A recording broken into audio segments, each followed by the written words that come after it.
What is up, party people? Hello and welcome back to the channel. Welcome back to the Cup Chasers Daily World Cup edition. That's right.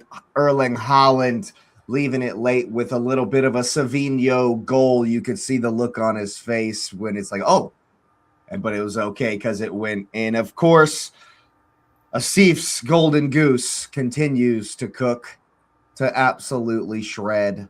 Of course, we probably expected the dictator himself to be destroying worlds as France wrecked Sweden.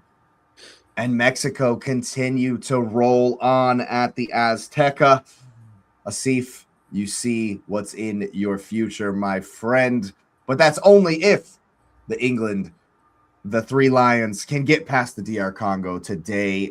Low block FC coming at you, of course. Belgium, Senegal is going to be spicy as well. And of course, it's the big one, everybody. The USA continue their journey versus Bosnia and Herzegovina tonight. It's going to be another attack versus defense, that's for sure. And of course, we have referees calling for hydration breaks at random times when we perhaps shouldn't have had them. But go ahead and smash up the likes for the hydration breaks. Subscribe to the channel if you are new. And of course, get that notification bell on. Share it on all the socials. Tell your friends, your grandma, your puppy dog, everybody. And mom's already in the chat. Bigging up Erling Haaland, which is where we'll start. Got Asif and Nez in the building today. How we doing, gents? I am good. Looking forward to the match today. That's the first match. So, but I'll let Nez get on before we get into the games. That's all I got.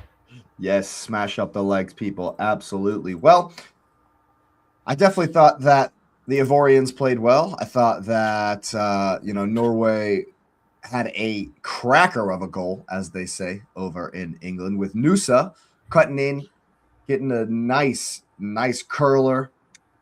That was a great goal. Great goal from a source that people have been saying should be performing on that left-hand side for Norway. And there he is. He's popped up with the goal. But of course, it's the blonde beast, the Nordic meat shield, Thor himself with the winner in the end. And you could see it on his face. That was my favorite part of this game. You could see it on his face. He's like, oh, I mishit that. Oh, but it went in anyway. A little bit like Savinho when it comes off his leg. He was trying to recreate the classic goal. No, he was. I thought he was trying to pay obviously his teammate. So he wanted to give him a shout out because he's not at the World Cup, which was a travesty. Absolute tragedy. So yeah, I think it was. It is what it is. You know, a goal's a goal, Jake. Absolutely. My dark horses I've gone through, so I'm a happy man. That's you're just lighting it up on the predictions, aren't you? What's up, Hanno? Hope you're well. Yeah, see, you're just doing all your predictions are working out here. That's for sure. Yeah, I think they played well. I think they need to obviously up the tempo against Brazil, but I would, in regards to that game though, I think they should be looking to their strengths in that next game against, especially against Gabriel, he's got history with. So what I would be doing is using that soul off. I'd get soul off right in the middle of the causing havoc, especially with Gabriel because he's even bigger than Haaland. So he's gonna see those two and he's gonna think, "Shit, am I being the London Giants or something?" He ain't scared. Gabriel ain't scared of these two. Yeah, okay. But anyway, scared of these two. He headbutted Haaland. He ain't scared of him. He should have got Haaland sent off. Haaland didn't even flinch, Jake. Haaland was like, "Oh, yeah, a little mosquito bite here." Just a little, yeah. But yeah, I think if they use that physicality, because he's a person I could see him getting flustered in the middle of that in the Brazilian defense, because if he makes him lose his head, Haaland. If anyone can make him lose his head, it's Haaland. That's so fair. I would if I was Haaland, I'd be winding him up. Oh yeah. Oh, you know that's gonna happen. Oh, you know that's gonna happen. Yes, and that would be yeah. And I haven't even thought about that till just now. That's gonna be beautiful. Haaland versus Gabriel. That's gonna be amazing. I'm excited. yes, and yeah. So I think that would be, and you need to play to their strengths. I don't think they should be trying to play possession football against Brazil. Just go for those direct thing, whack you up to Soloff and Haaland, and let them cook basically. And I can see them scoring against Brazil. I mean, I don't They know. have Odegaard's been cooking, man. Odegaard good. has three assists, 4 assists this tournament. So he's Yeah, and definitely against Casemiro as well. If they play Casemiro in that game instead of Fabinho, I think there's going to be a lot of space in that midfield for Odegaard to cook, against the greatest especially against Paqueta. center defensive midfielder to ever walk on grass.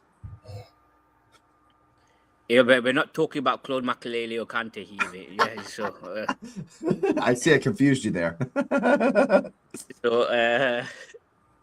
Yeah, when you said greatest, I was like, both of the greatest were French, so I don't know what you were talking about anyway. I got him. Yeah, I do think they should be playing to those strengths, and hopefully, I can see that being a really entertaining game for the next round. But yeah, I think Norway did the job, and that's what they needed to do. Like I say, anything like Haaland said, anything past this point is a plus for them. So they haven't been in a competition for how many years? So 28. Yeah. So all the expectations are going to be on the Brazilian side, not the Norwegians. There is a fun fact, though.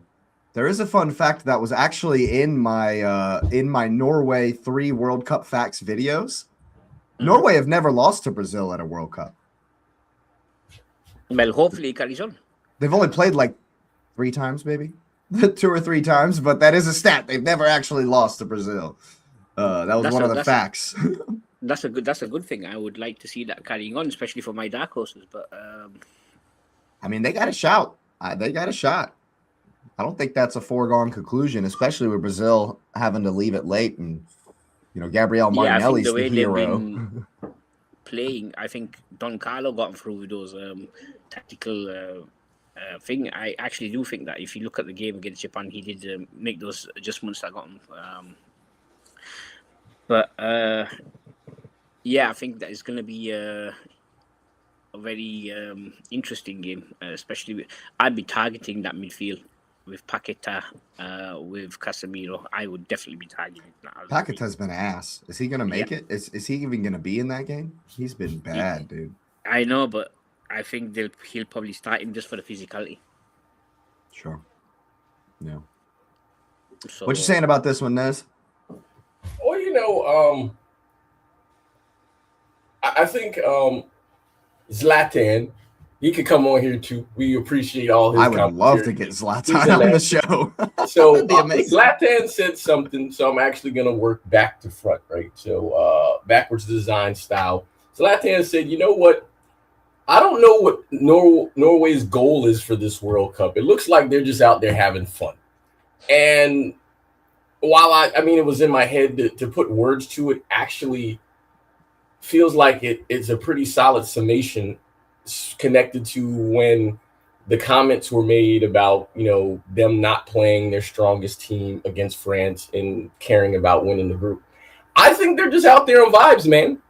And the reason I think that is because if we're being honest, I mean, first, their run in through qualifying was absolutely amazing. They was just smacking people. Erling Haaland said, hey, I'm good. But then, people are like, well, they're not beating anybody. And then, obviously Italy, got smacked by them. And, you look at that and you say they're just on vibes because largely this is a young team. It's a really young team. So you're like, they're just on vibes. They haven't been here in a while. So I think they're enjoying it. And then when they got a chance to play and Erling still got to be himself. I mean, he's sitting on 5 goals right now. And it was great to see they're just kind of playing free. And then they're on the vibes culturally, rowing the boat and they're excited. Right.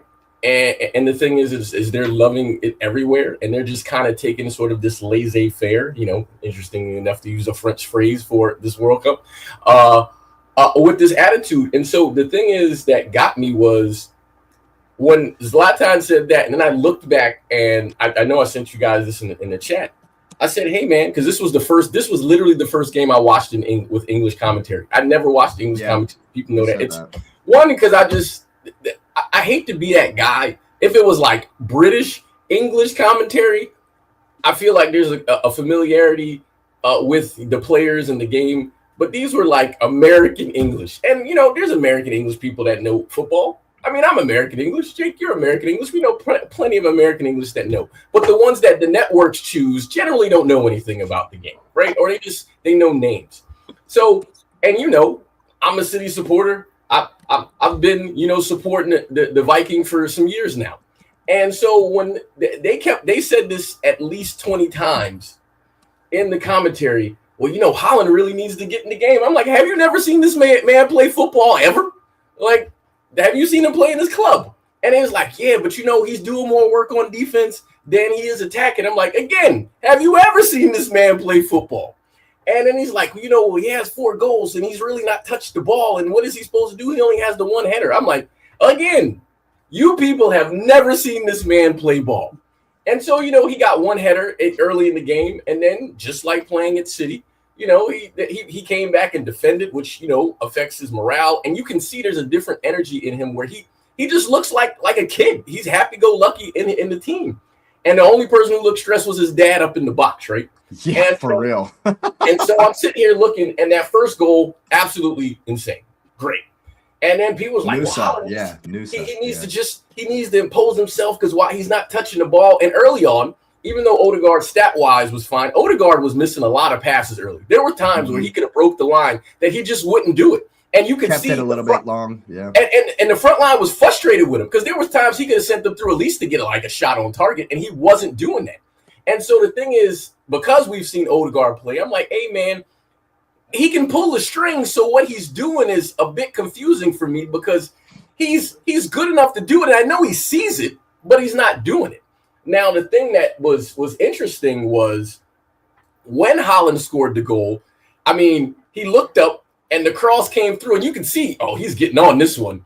And when he hit it, you saw he was trying to place it, but it wasn't the touch he wanted. Like you can see he was just trying to touch it in.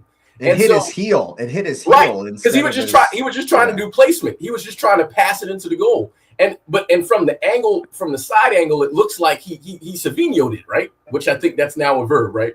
It is, yes. But if you look from the other angle, like they showed it from the front angle, you could see he did that intentionally. He just didn't get it the way how he wanted it. It was off his heel when he was trying to catch it mid-foot. And so when you saw him hit it, you also saw where the keeper was, and that's why he didn't react like, I'm a miss. He reacted really slowly because the keeper was nowhere near it. Like the other angle, he wouldn't have saved that at all.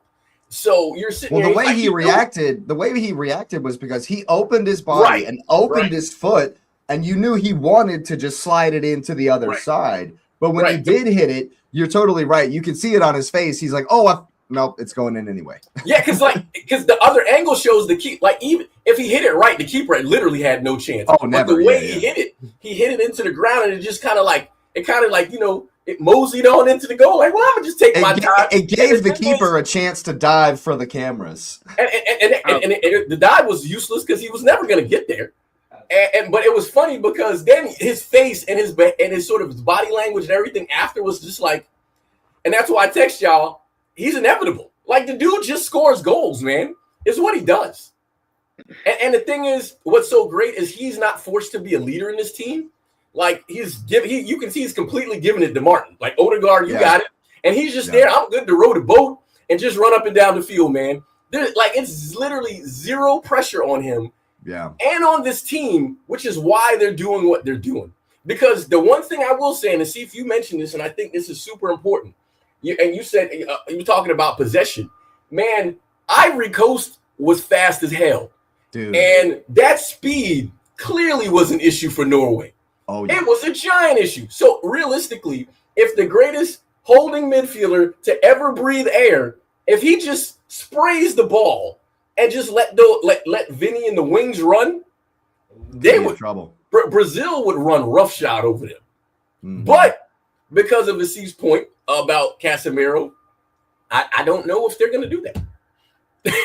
It could be back and forth, a fun back and forth. And it really shouldn't be, because if they have a solid 6 or an 8 who could dictate the play, like if they started Endrick, Norway would be in trouble. They would smoke them. Yeah, but they're not going to do that. And Asif, I think again, Asif has been on the dark horse, so I'm gonna co-sign him on this one, because if they run the wrong lineup, it might be an issue. I agree 100%. And I think they're going to. I think, just like Asif said, Carlo's going to play Casamigos and Paqueta, and probably Bruno G once again. And hey, big up Bruno G, because he's about to be an Arsenal player, so I'm excited about that. Imagine if they actually play, if Savinho was at this World Cup and he would have come up against that. Well, you know what? I'm gonna say something that's connected to Savinho later about Ryan Shirky, but we'll get to that later.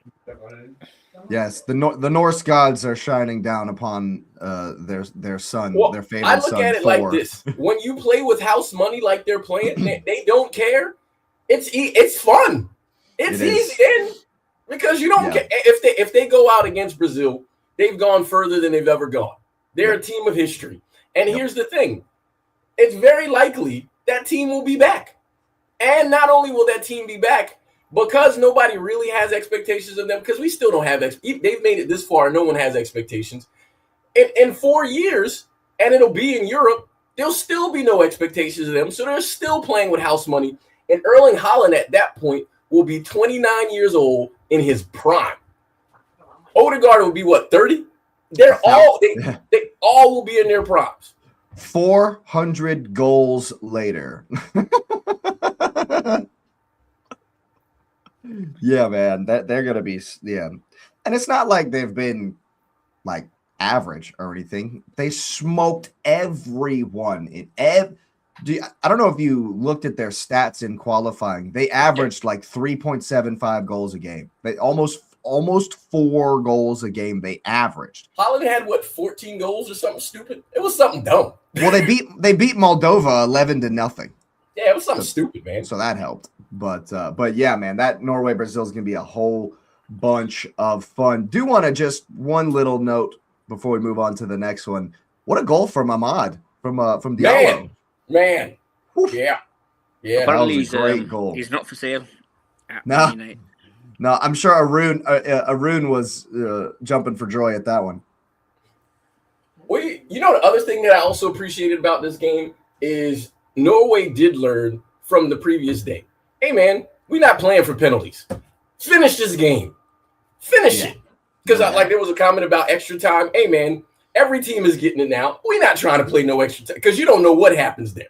Yeah. No extra time. Just take the Dutch lesson. I'm going to call that the Dutch lesson, because I don't know what they were doing. But anyway, man, the France-Sweden game was exactly what we thought it would be. What we thought it would be. I was a little let down by the Sweden performance, to be honest with you. I mean, stop rolling over for these guys. Is that what you called rolling over? Is that what did you watch Mbappe's goal? I'm just thinking, he cooked 4 dudes by himself. And previous chances, they was cooking, man. There's nothing you can do. Yeah, no, I get it, but you can put up a little bit of a fight, a little bit of a fight. That was their fight, man. That's what it looked like. That's what it looked like. The problem for me is Ivory, the linchpin of that Sweden team, had a fantastic game versus Senegal, I believe it was. First game for Sweden. This ain't them. And then he's gotten run rough. He's gotten run through. That midfield has been decimated ever since the first game. And this was like, I was just shocked. I was like, I know France are good, and I've been saying it all tournament that I think they're going to win, but geez. Michael Olise was on another level yesterday. That dude is ridiculous. But who's the man of the match, Jake, out of curiosity? Oh my goodness gracious! I think the man of the match is Rabiot, right? They gave it to Rabiot. I don't know. No. No, it was Mbappe because Mbappe was holding the trophy. It was Mbappe. Yeah, no, I'm messing with Asif because he's messing with me. Well, you know the funny thing about that is you watched it. Dembele had to get into the game a bit, but then once they were in it, like that, the team is ridiculous, man.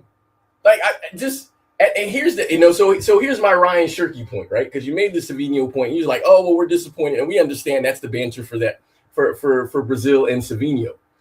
I need people to understand, and I'm saying this respectfully. Ryan Shirky is like the Savinho of that team because he was pissed at the end of the game that he doesn't play.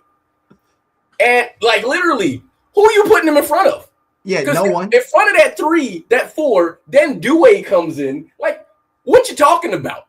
Who was he playing? He was pissed. You can see at the end of the game, like Didier Deschamps went up to him and was trying to console him, and he was pissed. Sir, you're not better than none of them people. None of them. And you're good. And you're not better than any of them. You're the Savinho of the France team. That's nuts. That's a crazy statement. the French team. I know Diamande's just transfer. I know Diamande's gone over there now. Well, he's looking like he's going to be over there. There could be a space for Barcola. Barcola's coming to Arsenal, baby. Oh yeah. Oh, he could be coming to Liverpool. We'll see. Because you've got Saka on the right. Yeah, see the internet went for you there. I didn't hear that last one. Say what? No, I was going to say is I think he'll be better placed at Liverpool, especially with his with the position. You know the funny thing is now you probably have noticed this about me. I haven't mentioned or talked about any transfers here because I'm holding stuff until later because I feel like the transfer window is going to absolutely explode after this. Because I mean, like, it's been crazy already. Michael Olise, have you seen the new number for Michael Olise? It's like 200 M's. Stupid. Yeah. I'm like, and the thing about it is, he's not even World Cup inflation because he was doing this all year. Like this guy, he has 5 assists in the World Cup. Mbappe has 6 goals. And what's crazy is, hey man, I kind of my buddy Todd down in Colombia. Well, I see. Did you meet Todd? No, you didn't meet Todd. But my buddy down in Colombia, Todd, he said, hey man, France is just buying it because. And then if you look, somebody did a stat of how much ground France has covered. They're like 40, like they're like the bottom third in the tournament. And my buddy Todd said, "It's not. You think it, but he said it. He said." France is just waiting to get Argentina. That's all they're waiting for. They just want their lick back. And dude, if this team gets a hold of Argentina, I feel you think they would scoring goals. They absolutely are going for the jugular against it. Like I think they really want them. I don't think they care who's in front of them. I think they want Argentina to make it to the final because they want all of the smoke, like all of it. No one, dude. I know we're doing a show here and we're trying to big up the World Cup and we're doing a show and we're trying to make everything dramatic and fun. France are winning this shit, man. France are just gonna steamroll everybody. They want Argentina. But you've seen it where it's like a Conor McGregor or some fighter who's like, nah, you don't see them exerting themselves. They just knocking people out because they just want one opponent. They only want one. They want. I think. If they don't get Argentina in the final, I don't know if they'll feel fulfilled winning it. I think they want them, which is crazy to think. But I think they're like, hey, I want them. Yeah. What's up, Parag? Says Elise's vision was an act of omniscient prophecy, sitting passive light through impossible spaces before mortal eyes could even perceive the opening. And he almost scored a banger on the bike. Dude, and then think about the goals they missed that hit the dang post. Like, did you use Chat GPT for that one or what? Probably. No, Parag's he's an inspired writer. What a correct. Phrase there. No, man. There's no way, Hanno. Not this French side.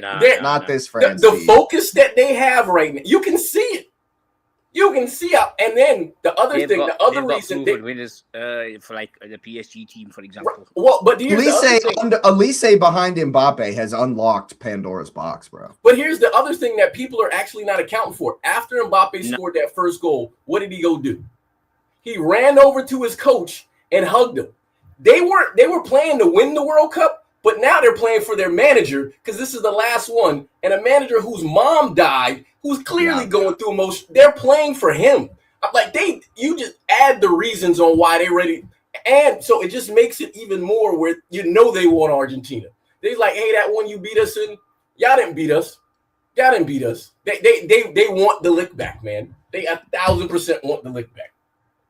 I think they might. They just might get it too, and I feel. Because Argentina looks good too. They look good. Messi and Argentina are looking good, but I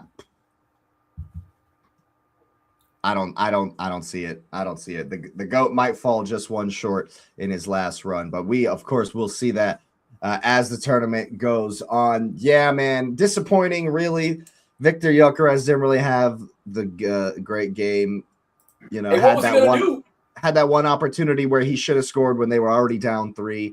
Asif was so disgusted by the Gyökeres talk, he had to jump out there for a second. You know, it was funny. Speaking of Gyökeres, like, hey, man, again, Danny from Ted Lasso, hey, man, my man Saliba was like, hey, dude, I don't know you. He literally like, I was a little bit upset by that, actually. I was a little bit upset. I don't know you. Upa Meccano comes in and slaps Gyökeres in the face. Literally bitch slaps him across the face. And he goes down. And Saliba's like, psh, get up. I don't know you. I was like, Saliba, that's your man right there. No, that's your boy right there. You know better than that. He's Danny. At least go see if his nose is bleeding or something. Go pick my. I was sitting there. I was a little bit perturbed by that. I was like, "Come on, man, bro. There's no way you thought he knew him. He don't know him no more. Doesn't know him at all. I don't know you now. I don't know you at all, bro. I don't know you. I was like, damn, that's cold. When I saw that, I'm like, oh, he really don't care. I'm like, let's go. I was like, oh man, I don't know you.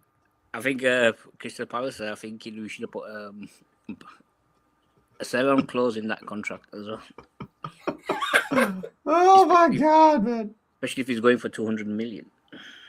Yeah, for real. He's not going anywhere. No one's paying that. No one's paying that.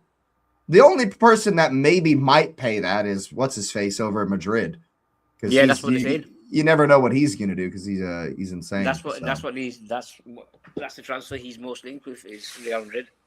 That's the only one. There's nowhere else. No one else pay that shit. And then if Bayern Munich sell him, they're gonna just be like, "Hey, France, can we get another one of your wingers?" Yeah, they're just gonna take another French one. We're fine. Just bring Dembele. Come on. We're fine.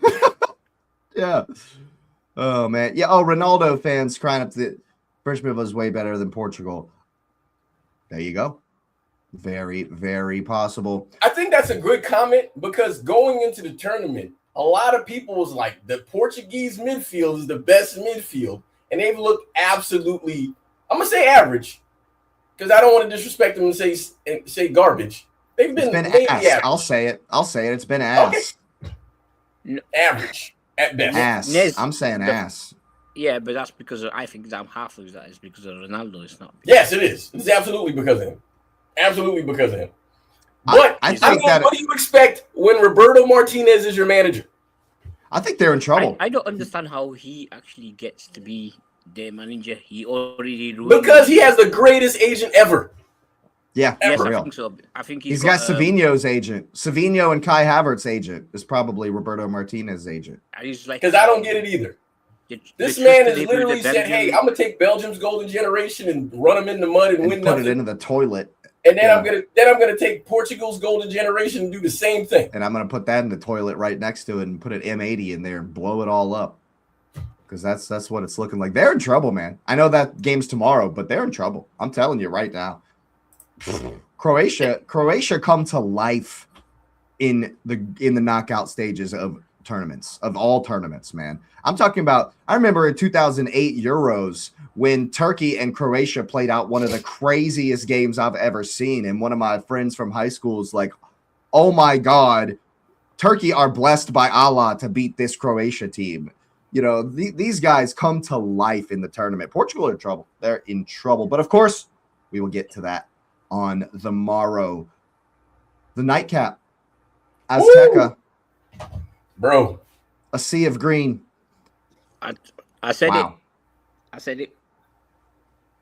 No way were they beating them at Azteca. Oh, no. I think everybody knew that one. Yeah. And I think, see if I can kind of look at you right now, and I can see there's like this stone, this weight that's kind of sinking down to the bottom, that little pit at the bottom of your stomach. It's sinking down. I know you shouldn't be looking past Congo. You really shouldn't, but I can see it in your eyes. They don't want no smoke down there, They want to smoke, bro. Oh, my God. No Mexico and Azteca, man. For the opportunity to go to Mexico, try to get myself some tickets. I'm fine with that. Like I said yesterday, I saw those Koreans partying up. I have no problem going down and then watching the game. Not a problem for me. Gonna be some proper English speaking Mexicans are gonna be born in about 9 months. Eh? If you're there for the vibes, yes, but because not to win, not to win. Nez, I'm not bothered. Just like I said, I just go for the not to win. As you know, I can. Dude, yeah, I have that first goal. I could the sound that came from that. I know there was an earthquake there when he scored that goal. Quinones is lighting it up too. He's having a great tournament. Got the first goal of the whole tournament, by the way, and then this goal. This guy's got it, dude. He's getting. I don't know. Where's he at? He's getting a move, isn't he? But some of the Mexican fans, some of them need to calm down. I saw one of the videos where an older Ecuadorian gentleman was just like going past in the stadium, and like this Mexican woman just like threw beer on him for no apparent reason.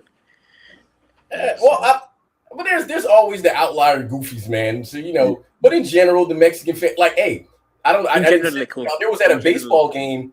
There was a Mexican fan sitting behind home plate, and Mexico scored, and he lost it. Like, he was louder than the entire stadium in the baseball stadium by himself. Like, lost it.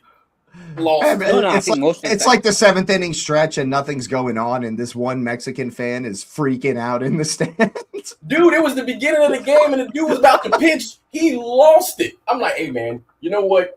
You're at the wrong place, bro. Whoever they play next. Hey, I'm gonna whatever you do, just because I don't know. I'm gonna try to see what I can do for this next game. I don't know. You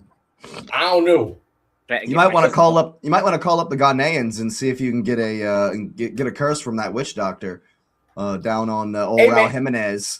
Sir, Mexico has Merlin El Pato. They got the duck that they take around on the plane. The duck walks around the stadium for good luck. The witch doctor don't got nothing for Merlin. The duck got it, man. I have a question. I have a question actually. After when do they stop playing at the Azteca and then go? That game is the last one. This is the last game. Next one's the last one.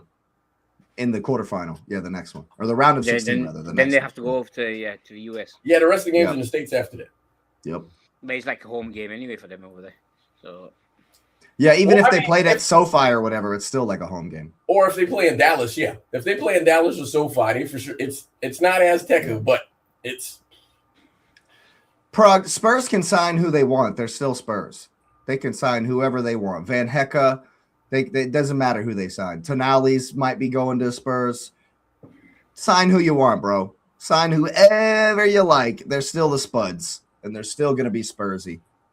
And we're happy. We're happy. I'm happy that good for them. They stayed in the league. They can give me my 6 points, customary 6 points next season. So that's good for me too. Doesn't matter who Spurs sign. But yeah, man, big up Raul Jimenez too. He's having a good tournament. Yeah, man. Just the goals, man. When the second, it was louder for the second goal than the first one, and I was like, "There's no way you can be better than that." I don't know if the people in Mexico went to sleep. I'm gonna have to try to see how much these tickets are if England do get into the next round. I don't know if they went to sleep. I'm worried, man. Ecuador did a holiday. Which country y'all told me did a holiday for the win? Paraguay made a haul. It was Hey man, Mexico might as well go ahead and take the next couple days off because nothing's getting done there today. No. They play again on Sunday. Sunday. So it's the 8 o'clock game on Sunday. Yeah, I saw something from the president saying basically all the businesses should let people work from home. Yeah. Or just shut down during the game. Just shut it down. Yeah, because what service you about to get? You're not getting no service. I'm watching the game. Nothing. Yeah, exactly. No one's gonna be, bus routes, nothing. Nothing's going down. Yeah, man. Nothing. Absolutely. Because is this the deepest Mexico's ever gone? Is that right? Am I right about that? No, but they have broken the Quinto Partido curse. So they went out the first game, round of 16. They went out 5 straight tournaments, and they've finally beaten and they've won a knockout game, and so they've beaten that curse, and they're into the next round or whatever, and so that's gone, and so they're playing with freedom. They didn't have Merlin the Duck, bro. Merlin the Duck. At home, they're like not. I say, that's bring on anybody. Bring on France. They don't care, man. It's at the Azteca. They don't give a shit. I wouldn't go that far, Jake, but well, I'm saying in their mind. I'm saying in their head. Team that I think could actually deal with that aura there.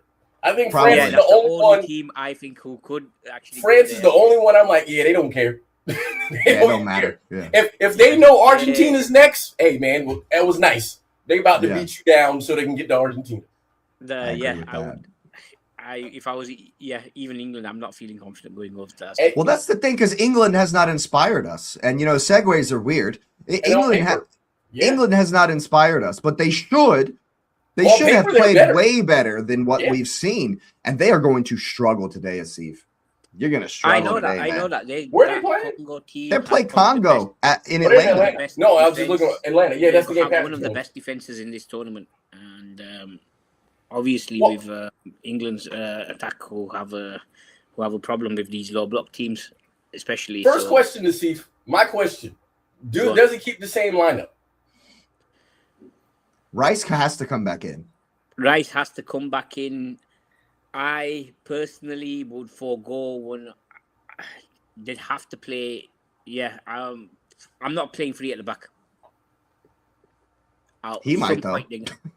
All right, so here he probably will. He'll probably will, but which is so dumb against the low block. It's gonna be such a low block. He's gonna do it. Here is Foot Mob. Hey, Foot Mob sponsor us. This is the predicted lineup Foot Mob has. Obviously, we know the keeper. Back line: O'Reilly, Gahey, Konsa, and Spitz. I'm gonna pause there, right? And then they got Rice, Anderson, Bellingham, Rashford and Saka on the wings, and Ari.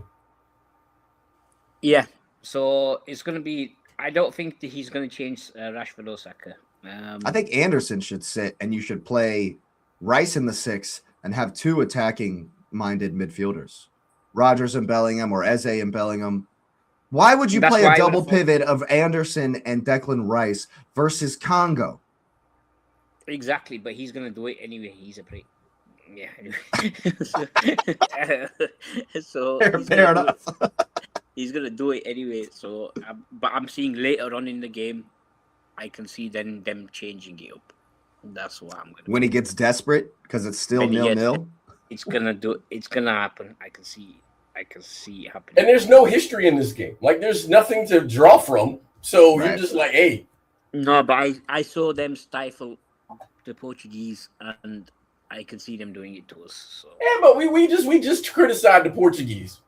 But what's different? What's different about Portugal versus Congo than what's different than England versus Congo? So Rice and Anderson are going to play it side to side, back and forth. Well, Kane is better than Ronaldo. Yes. Yeah, but he doesn't. He's not as he's. But there's still not going to be any space in the middle of the pitch, which is what England have struggled with all tournament. So that means Rashford and Saka got to do the business. Yeah. We need Saka. We know how to break down low blocks. Nez, how many freaking low blocks have you seen versus City? How many freaking low blocks have I seen versus Arsenal? Like, we know how to beat the low blocks. It's every week. You would think that Tuchel knows how to beat a low block. It's very simple. Rashford and Saka, beat your man, and find the free guy in the middle.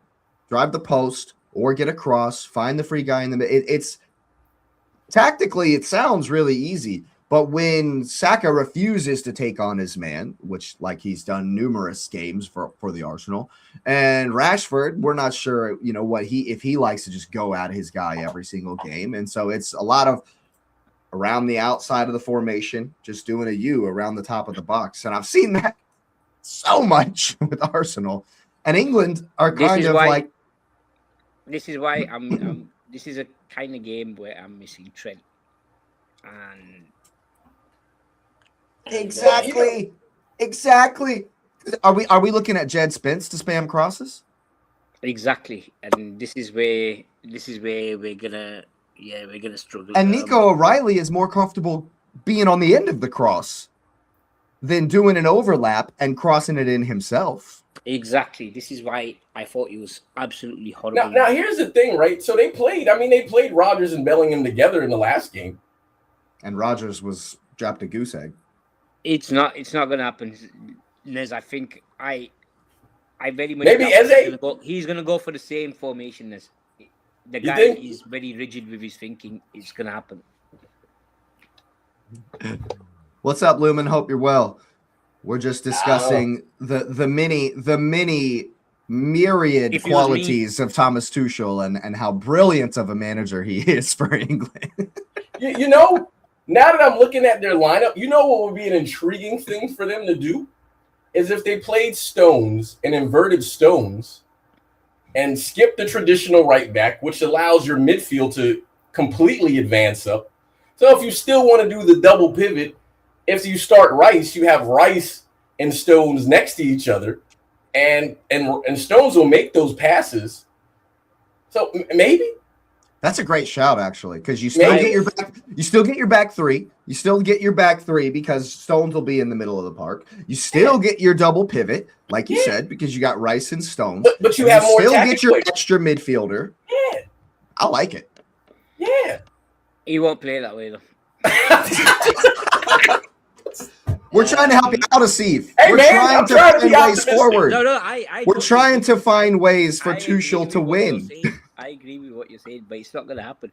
But me personally, I'd be like, I would be like you. I'd play three at the back, and then I'd be playing more attackers, so I'd be playing. I'd play Watkins and Kane up front. I'd have Eze in there. I'd have Saka coming off the bench. I'd have Eze on the right wing.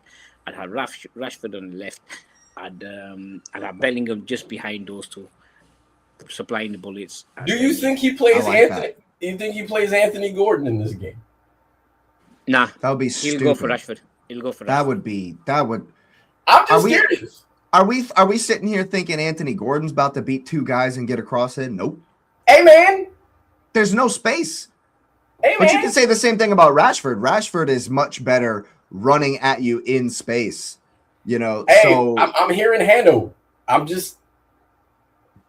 This looks. Do not play for extra time. Do not do it. They're not. Look, they're not going to play for extra time. England. They're not. They'll try to win it. What happens when a Johan Wissa dagger just shocks everybody first half and it's 1-0 and Congo are just stinking it out? Conser is the kind of person. If I was Wissa, I'd be targeting him, not Guehi. I'd be running, and and he doesn't like people running at him. He just does Superman dives, and Johan Wissa is intimately familiar with your entire back line. So yeah, he knows who to target. He knows who to go for, and he's the outlet ball. He's the one that's lighting it up for Congo. They're pretty much their biggest threat going forward. Aaron Wan-Bissaka is having a fantastic tournament as well. A couple of soldiers in that midfield for Congo. I don't see. Really that's well. The thing on that side, I don't see Rashford getting past him. They're familiar with each other. Very familiar with each other. Oh yeah, exactly. On a 1-to-1, that guy's a beast. He's not going to let it out of Rashford. Is Wan-Bissaka going to stay at West Ham because they relegated? No way. There's no chance. No, I think someone will pick him up. No chance. And the reason I'm asking that question is because that means he's playing this tournament for a transfer. Yeah, 100%. I like this. I like this comment here from Lumen. How will the fans react when Tuchel plays an attacking side and still loses? Well, we do know the history of English fans and how excited they get. Like I said, I did say before this tournament that we'll probably get eliminated in the next round. So it looks like Mexico will probably eliminate us in the next round. So that'll be a disaster. Oh, the crazy part is, on paper, England shouldn't have a problem with Mexico, DRC, none of them. Yeah, but who's gonna unless they do there's no controversy whatsoever. They're not gonna get no pens. They're not gonna get no red card. It's gonna be very, very hard. Hey, speaking of red cards, real quick, we just to go backwards real quick because this is an Arsenal guy. Yeah. What was dude Piero? Doing? Oh my God, Piero! Doing? Oh man, yeah. I was when I saw that, I was hands on heads right before. What are you doing? I was actually like, okay, this game's done. I'm about to go to bed, and I was like standing up. I was taking the dogs out for the last time. I was about to go to bed. And then he does that, and I'm like, Piero, why did you end your World Cup in an absolute shambles? Well, and then so there's people like, oh, that's crazy. I'm like, yo, he literally, the reaction said he said something crazy to the dude. He knows what he's doing. He 100% knows what he's doing there. No, he knows what he's doing there. He's like, you know what? We're out. The game's over. F this guy. That's 100%. You want a 3-match ban on some stupidness. That's 100% what he did. Oh, 100%. That's what are you doing? No. 100%. That's what he did. That's why I was like hands on my head. I was like, what are you? What the Piero? No, what are you doing, man? I was like, he probably thought unnecessary, completely unnecessary. And when the guy tried to give him a handshake as he walked off, he slapped his hand too. Like it was a really bad look. Really, I'm a big Hincapié fan. He's had a fantastic season for Arsenal. That was some bullshit. That was some bullshit for real. I mean, you can kind of sort of see where he's coming from if you don't actually really understand why he's done that, but you can see like he's frustrated. It's devastating. They're about to go out. They've had nothing. They've been blanked all day by this Azteca crowd, the 12th man. I mean, I know that Lumen Field is literally called the 12th man, but that's the real 12th man down at Azteca, and they were just blanked, frustrated, couldn't, and went off the deep end. Took a huge dive off the deep end there. What are you doing? Crazy. England can only hope that old Wan-Bissaka has a moment of madness and does something like that. Hopefully it's not Bellingham or Jed Spence or somebody that does have a moment of madness, because that'd be devastating. That'd be devastating. But man, speaking of the 12th man, as your transition, next game is at the 12th man. Yes, it is. And Senegal is absolutely winning this game. Yes, they are. I agree. I'm 100% on that train. Yeah, for sure. Belgium have not inspired. They've been methodical. They've been very kind of labored in their possession so far. I feel like they've really lacked a clinical finisher. Yes, I know they scored 5 goals in that one game. They're not good. They're struggling, man. They're really struggling. De Bruyne has been okay. I don't see why. Tell you the truth, I don't see the value in actually picking a Belgium win. They're not good. I would. They're just not good. I'd go for Senegal in this one. I could see this definitely being some sort of draw, or at least. I don't know, man. I'm not even giving them a draw. I think Senegal beats them. I think Mane eats that back line up, and they win. I think. But what's crazy is that if the United States wins, which we'll get there later, then we get the rematch of USA Senegal, where he's like, oh, well, this is where everybody's like, yo, is the USA really good in that friendly? Because they look good there. I think it'll be a very different Senegal team. But Belgium, nah. But I think Senegal have even if he goes to penalties, I think Mendy. Yeah, they still would win. Yeah. I think Mendy's a better penalty saver than Mindy might be a better goalkeeper, but I will say the as far as just straight up pins. No, Mindy's out, man. Is he really? Yeah, he has an knee injury. It just happened. No way, I didn't know that. That's even worse than. But I can see. But still, Belgium do have some good penalty takers. I mean, yeah, and Courtois. You know. It ain't gonna make it there. I agree. I don't think it'll even make it there. Although it has been the Sardinio show. You know, Leo Trossard's been having himself quite the tournament, so he'll show up. He might have something to say about all this. I can see goals. Yeah, he'll get a goal and then they'll still lose. I can see goals in this game. That's what I see with that Belgium. For Senegal, goals for Senegal. Yeah.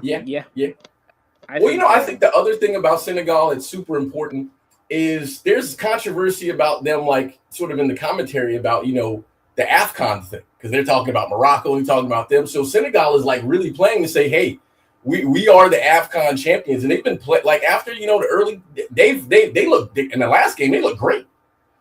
Like I'm telling you, man, Mane knows this is the last run. Their support is crazy. Like their support is everywhere. Everywhere you go, you see that they're fully supported, and they're just better than Belgium. Belgium look like the old man walking with the stick, man. They look terrible, man.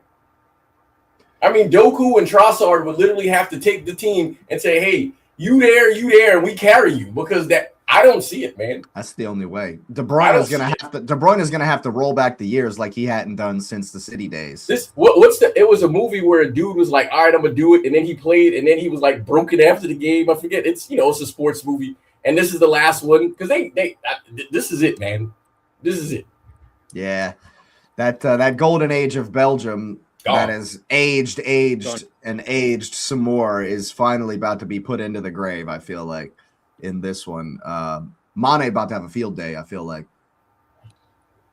yeah, crazy. Their speed is just gonna run roughshod. Yeah, especially with that defense. They're not good. Courtois, man, you better have your gloves strapped on tight today. Hey, Courtois gonna have to have the game Real Madrid had against. What game was it where he made like 1,000 saves? He's gonna have to do that one. Yeah. They're going to have to do that. That might be your bet in this game, huh, Asif? That might be the bet today. Courtois, 3 or 4 saves. That might be the bet. That's easy. That might be the one if you're looking for player props today, because I fear for Belgium in this one for sure. And it's gonna be fun, and Belgium are gonna put up a fight, but 3-1 probably. I can see that. Yeah. 3-1. Yeah, it's going to be rough. And that means they're going to go through, and they're probably, hopefully, going to be playing the good old US of A. I've been waiting for this preview. I've been waiting.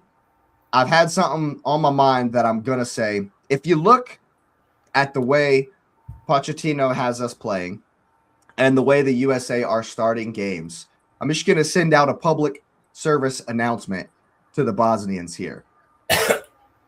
In that first 15 minutes, you better batten down the hatches. Yeah. You better tighten up all the bolts, the nuts, the bolts. Get your shields out. Get your phalanx set. Get your defenses ready, because the blitz is coming. Yeah, I'm talking about all out blitz. I got a reference for you right here, Nez, that you'll probably enjoy. We're leaving Dan Morgan. And we're leaving Mike Mentor. You know what? Dan Morgan's gonna stay back. The rest of them's coming. The rest of them are coming. It's an all-out blitz. We're sending 10 guys for the quarterback. It's coming, bro. Out the rip. The first 10 minutes of this game is going to be electric, and we are going to be bombing. We're throwing rockets. Every bomb Trump's got in the arsenal, we're coming at them, dude. The first 10 minutes of this game are going to be crazy. Because that's our strategy. That's what we've been doing all tournament is look, we're gonna blitz you. We're gonna score an early goal, maybe 2, and then we're gonna manage the rest of the game. That's what Pochettino has been doing, and we're coming for it. Pulisic is back for this one, isn't he? Ready to go. He's ready. He's starting. That's this one. I can see Balogun actually scoring in this match. He's been fantastic this tournament. He's been absolutely fantastic. And I don't rate that defense at all. So. Yeah, we're coming for it, man. Out the rip, dude. I'm talking about We're sending the backside safety. We're sending the free safety. We're sending the outside linebackers. Dan Morgan is the only guy back. I don't know if you know the 2004 Carolina Panthers team. He's going to be sitting back, and I mean, we're jumping over the D line. We're jumping over the O line. We're doing crazy stuff, man. This is all out blitz right out the rip, and it's going to be intense. Yep. Having said that, if the Bosnians manage to make it to the 20th minute still in this game, it's going to be hard row after that. Could be a long day. After that. Could be a long day. No, I still think you'll win. Yeah, I think. No, but I get what Jake is saying. If we don't score, if because we're coming, and we're going to use so much energy early that if they don't get a goal, hey man, all Bosnia knows all we got to do is hold it up, and then we're just going to use our big giant dudes, and we're just going to possess the ball, and then it's anybody's game because now you're going against legs and energy. So the crowd, if you think Azteca mattered, hey, in San Francisco or Santa Clara or wherever the stadium is, it's at the 49ers stadium. So Santa Clara, they better be there loud. Like the Azteca gave you the model. You better give them a home field advantage. Yeah. And, you know how they say styles make fights. This is going to be one of those where the quick, shorter guy with less of a reach is going to be coming at you, throwing jabs, throwing punches, coming at you, speed. And the taller, stronger Bosnian guy, if you're following my boxing metaphor here, all they have to do really is just let our momentum play out. Let our initial energy play out. And then, as we've always said, what you need to do versus Manchester City, if they land that one blow right on the chin, and it's 1-0 late into this game, we could struggle. We definitely could struggle if it gets late and it's getting dicey and we're down a goal, or it's still, if it's 0-0, it's a little bit different. But if Bosnia take the lead in this game, well, we already know like Robinson and Dest, they're gonna be living up front. We ain't playing no defense. That's what I'm saying. It's full send. Everybody's going. Tim Ream and Chris Richards are just going to be on an island. Hanging out. Now we good. By themselves. Y'all go ahead. Full send. Everybody's going, dude. That's what they're going to do. Y'all go ahead. Conversely, if we score in the first 5 minutes, first 10 minutes, or maybe even 2 in the first 15 minutes, 4-0. We're going to we're going. We're wipe the floor with them. Just keep scoring. Yeah. Yeah, man. That's been, everyone's saying, a bunch of different low block teams we've seen. That's the blueprint. If England can score in the 4th minute today, it changes everything we just said. Yep. You know what I mean? It changes everything we just said because Congo will have to come out. And so in that case, Congo are probably better team going forward than Bosnia. And so that might be maybe okay for the Congo. If Bosnia have to come out against US, we'll obliterate them. Yeah, smoking them. We'll hit 4 for sure. Smoking them. But yeah, man, it could be tough though. Like I said, if we don't score in the beginning of this game, and it's interesting because I'm reading this stat. So it's apparently the US hasn't won against European competition since 2002. As what it says. It says their last World Cup win against a European opposition came 24 years ago in 2002. Sure. Yeah. That would have been – we won in the round of 16 versus somebody. I'm not even sure who it was. No, because we beat Mexico in that round of 16 and then lost to Germany in the quarterfinal. It must have been in the group stage of 2002. We played South Korea. We played – I can't even remember now who we played in the 2002 group stage. It must have been in the group stage that year. And that, for me, was one of USA's best teams. Definitely the farthest we went. That was Landon Donovan, DeMarcus Beasley, Claudio Reyna, Clint Dempsey. Yeah, that was a good team. Brad Friedel was the goalkeeper. That was that team. And we really haven't beaten. So we lost to the Netherlands in 2014. We weren't in in 2022. We weren't in the 2018 World Cup, an absolute tragedy. Who did we go out to in 2014? Oh, that's right. See, that's why I want Belgium to beat Senegal today. I don't think it's going to happen. It was them. It was Belgium. I want Belgium to beat Senegal so I can get a little bit of revenge They're for not gonna. that 18 save Timmy Howard performance where everyone, He was oh my on God, head. oh my God, Tim Howard's amazing. Oh my God, Tim Howard was so amazing. Where the F was the defense that day, huh? Why did he face 20 effing shots, huh? That's a whole aside, you know. But see, I want a little bit of revenge because I don't hold grudges or anything, but F these guys. Hey man, I don't I see don't it. hold good juice. I don't see it, but yeah, man, like the U.S. should win this game, but I think they need to be careful with the arrogance in it. They shouldn't expect to like walk this, but they do need to score early. And if they can score, it's literally like the Mexico game. If you get that one, that's it. That crowd got you. You can just the crowd's energy will push you. Yeah, I agree. But if the other thing is, and we're counting all scenarios, if Bosnia scores early, maybe you want to counter something like that, that'll be a gut punch like nobody's business, man. It'll be interesting because then they'll do exactly what I said. They'll just batten down the hatches, close all the portholes, shut everything down. They're going to clog the center. It's going to be a super slow, nasty grind of a game. So we definitely, but yeah, honestly, USA scores early. I think we're good to go. That's a game, yeah. I agree. We're good to go in that one, of course. But yeah, it's going to be a full day. Mom says, "Go Timmy Howard." She loves Tim Howard. She hasn't necessarily paid attention to all the punditry he's done and ruined his good career with all the. He just says words, just like Alexi Lalas. They just say words. Yeah, he's probably even worse. So yes, probably. There's not a probably in there. He's worse. That's fair. That's why Zlatan has a field day. She's a big Alexi Lalas fan too because she remembers the long flowing hair from 1994. Oh, Alexi Lawless, man. Oh God. Do you remember that in 1994 they had like headbands with his hair on, like with hair like that on it that you could buy as like a prop and you could like put it on. He was your poster boy for US football. Yeah, man. And he wasn't even good like that. Not really. No, he wasn't. What?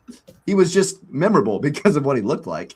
No, but he stole the hair thing from like a Colombian dude. Like, come on, man. He did. Yes, he did indeed. Man? Cut it out. Carlos Valderrama was that guy's name who you're talking about. Yeah. He's a legend now. But it's still crazy, man. Of course. But yeah, man, crazy day of footy yesterday in the Cup. It's going to be a spicy, spicy day in the tournament today as well. Of course, the English have to do it, got to do it. We may or may not see the Senegalese go through. That might be fun. But, of course, the USA, absolutely massive, massive game tonight out in Santa Clara. But we're going to wrap it up right there. Of course, it's been a really good show. Thank you, everyone who's been here. Big up the chat. Make sure you're liking. Make sure you are subscribing. Thanks again. And we'll see us next time.